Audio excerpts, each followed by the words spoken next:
কিন্তু আসলে আমরা নিজেরাই এনজয় করি, কিন্তু তাদের অনেক কষ্ট। আসলে এটা মাঝে মাঝে ভাবি, রান্না করি ঠিকই, কিন্তু তখন ওদের কথা ভাবা হয় যে আসলে অসহায় মানুষগুলো অনেক কষ্ট করতেছে। ঝড় বৃষ্টি হলে তাদের অনেক ক্ষতি হয়ে যায়। তো যাক গিয়ে এখন ভাবি, কিন্তু তবু আমাদের নিজের তো চলতে হয়। তো এই তো আমি আমার ইলিশ মাছ ভাজা বসিয়ে দিছি, যে মাছটা ভেজে নিই। যেহেতু আর দেরি হয়ে গেছে রান্নাটা, আর যেহেতু মেহমান আছে বাসায়, তারপরে ওদেরকে দুপুরে খাওয়া দাওয়া দেওয়া লাগবে, যেহেতু নিজেও গোসল করতে হবে।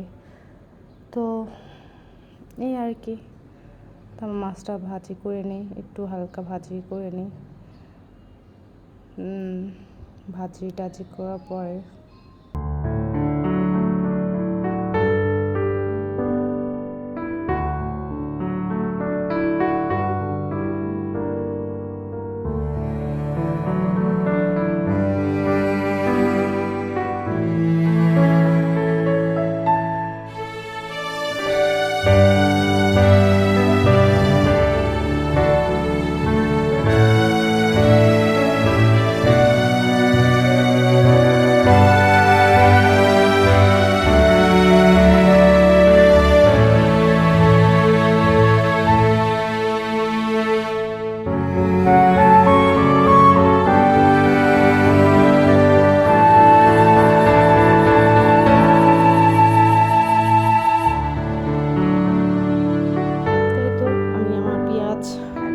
খিচুড়ির জন্য সব কিছু রেডি করে, তো আমি আমার খিচুড়ির জন্য সব কিছু রেডি করে নিতেছি। তো আমি এভাবে রান্না করি, জানি না কে কীভাবে রান্না করে, তো আমার কাছে মনে হয় এইভাবে রান্না করতে মজা লাগে।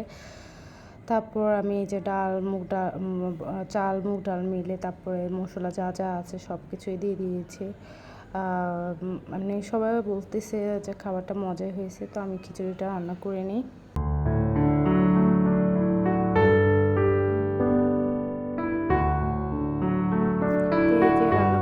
চালগুলো ভেজে নিচ্ছি, আর এত বাতাস, আসলে এত বাতাস, আর চুলার আগুনটাও নিভে যাচ্ছে। তারপর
বসে সবাই মিলে মজা করে খাবো। তো এতে বৃষ্টি ভেজা খিচুড়ি, জানি ভালোই লাগতেছে আমার কাছে দেখতে।